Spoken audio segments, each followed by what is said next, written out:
Chapter 6 Films. Definition of terms. Film is a sheet of celluloid used as a base for the photographic sensitive material. Another definition of film is a cellulose tape or a plate where silver salts are suspended and capable or recorded light. Film development is the chemical treatment process which causes a latent image to become a visual image. And the significance of films. Photographic film is a basic ingredient in the system of photography, and without the film light is useless because there is no film to record the light that was allowed to enter the camera. This chemically reactive material that records are fixed are still imaged through the action of limit. In black and white photography film, there is usually one layer of silver salts, and when the exposed grains are developed, the silvers become converted to the metallic silver. And the color film uses the three layers: the dyes, which absorb the surface of the silver salts and make the crystal sensitive to the different colors, and the second is blue sensitive layer. It is on the top, followed by green and the red layers. The primary function of film is record to the image focus upon it by the lens of the camera, while the record image known as a latent image because it is not visible to the film.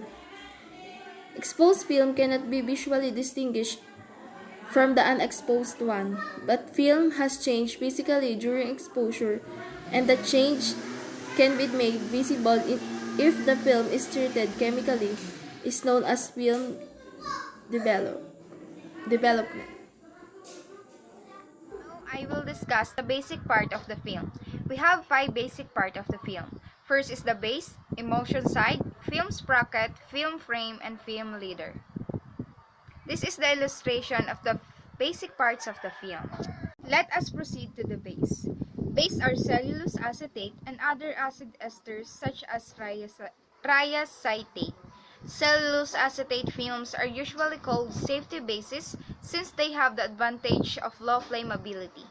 Bases may be transparent, translucent, and opaque. Safety base is comparatively non-flammable film base that meets the American National Standard Institute.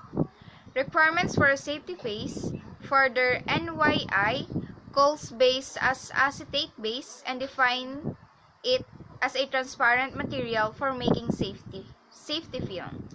Its name is derived from its chemical identity, as it is cellulose acetate instead of cellulose nitrate, as in the case of flammable film.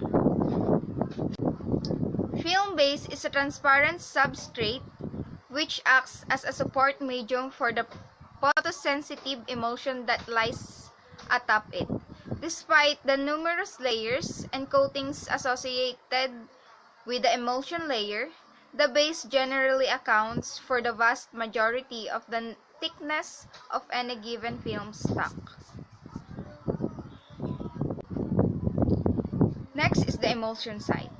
Films for photography is coated with number of a very thin light-sensitive emulsion layers consisting of silver salt and dyes. When lights are allowed to expose, the emulsion active centers combine to form a latent image that must be developed through use of photographic chemical. This requires exposure of the film in the darkened container to see series of solutions that must be controlled with respect of temperature, development time, and the appropriate agitation for mixing of solution. The emulsion side is the film was the side facing the lens, the side receiving the image to expose. By inserting the emulsion side down, you are looking at the back of the image, just as you saw it through the lens, in the same orientation it was in the camera. Next is the film sprocket. Perforation, holes found in the butt edges of the film that is used to engage with the sprocket tooth to the camera to facilitate the forward movement, unwinding, or the film during exposure. Sprockets are the little square holes which run along the top of the and bottom of a 35 mm film. They played a functional role in analog photography because they hook onto your camera's winder when you load the film. The little teeth of the film camera hook into these holes and transport the film to the next frame. The holes in the image are the film sprocket. Film frame. Film frame is a subdivision as long strip of film in which each image is separated from the other. Every time the film advance lever is moved, it is counted as one film frame, thus separating the image. A frame is a single image of film or video. Framing involves composing the visual contents of a series of frames as seen from a single point of view. In frame is the term used by screenwriters to indicate the entrance of the person or thing into the frame shot. Properties of the film. Properties of the film are as follows: speed, emulsion, base, color sensitivity. Speed. The emulsion speed determines how much light must be used to expose the film in a given time of period. Film emulsion are rated according to their ISO number, International Standard Organization, which gives an indication of the relative film speed. The ISO number incorporates both the older ASA American Standard Association designation and the logarithmic DIN, which is industry norm speed ratings. The ASA number is directly proportional to the film speed, while the DIN system uses a logarithmic scale. An increase of 3 DIN degrees represent an increase in film sensitivity by factor of 2. Many exposure meter, especially in older American camera, are calibrated according to ASA number, while European cameras use the DIN equivalent. Films in the 50 to 200 ISO range are commonly used. The emulsion. The emulsion of the film is the light-sensitive part of the film. It is a medium through which the physical and chemical changes from latent to negative image take place. In an emulsion, grains of silver halides are suspended in a thin layer of gelatin. Silver halides are sensitive to light. Their characteristics are altered when they are exposed to light. One of the properties of an emulsion is resolution. Resolution refers to the resolving power of the emulsion, in which it is able to produce images that retain extremely fine lines without blurring into one another. When the altered silver halides are treated chemically during development, they are converted into a black metallic silver, which remains attached to the base of the film. Silver halides which have not been exposed to light do not into metallic silver, but instead are washed away from the base during the development process. A minimum amount of light is required to effect the change in the grains of the silver halides and forms latent image. This minimum amount of light alters only a few of the grains near the surface of the emulsion and produces a barely perceptible silver deposit upon development. If less than this minimum amount of light reaches the emulsion, the silver halides are not affected and they cannot be changed into metallic silver by development. Good day everyone, my name is Jonabel de la Cruz from Bscrim 223. The photographer has a variety of emulsion and bases to choose from. Emulsion vary in. So meron ditong 5. So ang isa ay color sensitivity, speed, graininess, contrast, and sharpness and acutance. So bigyan natin ng mga kahulugan ang bawat isa. So, sa color sensitivity, ito ay kulay na sensitibo ng kulay ay higit na mapag-unawa kaysa kanilang mga kulay na hindi sensitibo na mga corollarily sa mga tuntunin ng kulay at lilim. So, yun yung sa color sensitivity. So, sa speed naman, ang speed ay bilis at tinutukoy bilang rate ng pagbabago ng posisyon ng isang bagay ng anuman direction. So, ang bilis ay sinusukat bilang ratio ng distansya sa oras kung saan sakop ang distansya. Ang bilis ay isang scalar, dami, dahil mayroon lamang itong direction at walang kalakhan. So, yun sa speed na sinasabi natin. So sa graininess, ito ay isang kalidad ng pagiging binubuo ng medyo malalaking mga particle. So, sa particle naman siya. Next is sa contrast. Contrast ay isang aparato ng retorika kung saan kinikilala ng mga manunulat ang mga pagkakaiba sa pagitan ng dalawang paksa, lugar, tao, bagay, o idea. So, ayun sa contrast. The last is sharpness and acquiescence. So, dito naman, naglalarawan ng isang universal na pangunawa at talas na nag-uugnay sa gilid ng kaibahan ng isang imahe. So, yun sa sharpness and acquiescence. So, meron pa tayo dito tinatawag na color sensitivity ulit. So, yun na nga, tulad ng sinabi ko sa inyo, ito ay sensitibong kulay ay higit na pangunawa kaysa kanilang mga kulay na hindi sensitibo sa mga corollary sa mga tuntunin ng kulay at lilim. So, next is meron din dito monochromatic film. Sabi dito is, because of its limited colors, sensitivity has no use in regular photography. It is used primarily of copying. So, sabi nito, ito daw ay dahil sa limitadong kulay ng pagiging sensitibo nito, walang gamit sa regular na pagkuha ng litrato. Yun sinasabi doon sa monochromatic film. So, meron pa din ng orthochromatic film. Sabi dito naman, are sensitive to the ultraviolet, violet, green, yellow, green portion of the spectrum. They do not accurately reproduce the relative brightness and of subject as seen by the eye, not regularly used in police photography. So, sabi naman dito, ito ay sensitibo sa mga ultraviolet tulad ng lila, berde, dilaw, at berding mga bahagi ng spectrum. So, yun naman sa orthochromatic film. So, meron pa rin tayo dito tinatawag na panchromatic film. So, sabi naman dito, are sensitive to all colors of visual spectrum. So, ang sinasabi dito is sensitibo sa lahat ng mga kulay ng visual ng spectrum. So, yun sa panchromatic film. So, ang sunod is infrared film. Have a band of color sensitivity in the ultraviolet and blue, little or no sensitivity in the yellow-green portion of the spectrum, and a second band and greatly increased sensitivity in the visible red and infrared.